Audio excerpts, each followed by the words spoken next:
Here we are again, Paul. The chapter 1 of your New Normal ebook describes how the baby boomer generation has led to sustained high growth for decades, and this is now coming to an end.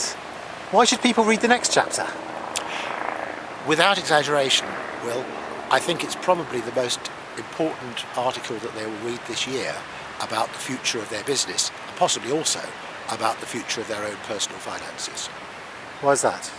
Because it looks at what's happened to demand over the past 20 or 30 years. It looks at what the policymakers are doing to try and return us, as they see it, to that pattern of growth, and it says very clearly this isn't going to happen. We aren't going to go back to the last 30 years of sustained growth. We're going in a new direction. And if people read the article, they may not agree with the conclusions particularly, but I don't think you can argue with the facts that we present there. What are these policymakers doing wrong then? They've been trying to stimulate pent-up demands, but they've been going wrong. The fact is, Will, we don't believe there is any pent-up demand. The pent-up demand came because over the last 40 years in the Western world we saw a growth in the number of baby boomers in the 25 to 54 age group.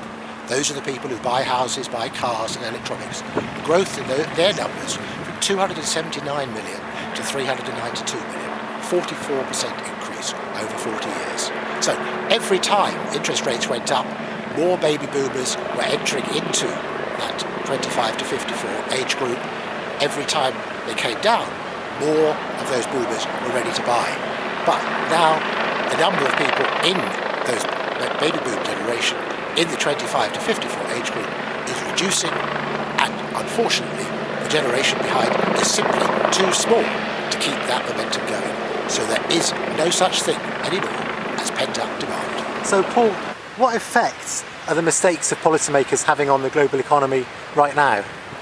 I believe they're making it far worse rather than making it better. Of course they're trying to make it better, but what they're doing is they're ignoring the demographics, and demographics drive demand.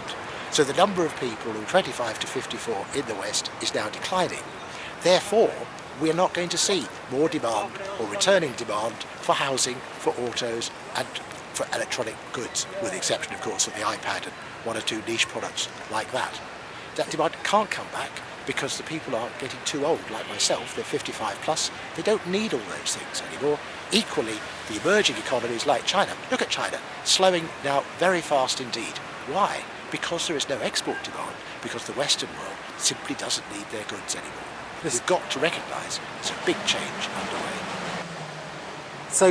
So Paul, this sounds like a bit of a disaster for the chemical industry, this terrible sharp decline in demand growth.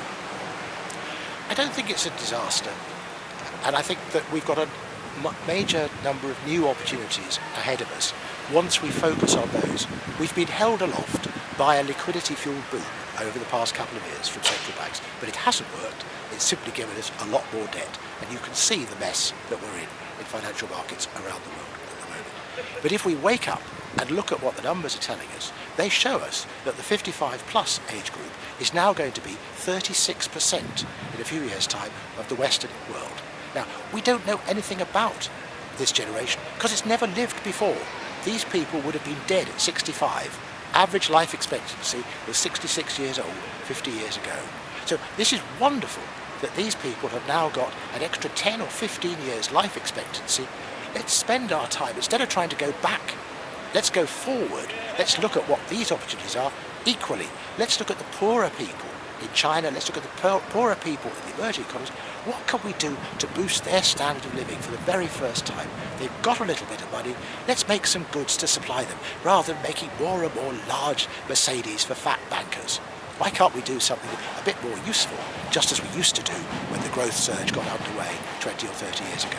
So it sounds like the industry's going to have to be a lot smarter about innovative products and so on for housing and construction or automotive, these key end-use industries. Yeah, absolutely. I think we've been a very smart industry, but we've been held back by the short-termism of the financial markets, and it really needs us now to break free of those shackles and instead say, let's start planning this business for the next 5, 10, 15 and 20 years. This is what the great companies of today did 20 or 30 years ago. That's why they're the great companies of today. we need the great companies of tomorrow to start taking the same approach. And I'm absolutely confident, Will, from my meetings around the world, that this is already starting to happen. So whilst you can look at the face of it and say, oh, it's very depressing, it isn't. It's very optimistic. And if I was coming into the chemical industry today, I would be wildly optimistic about the prospects ahead. Thanks very much, Paul. Thank you, Will.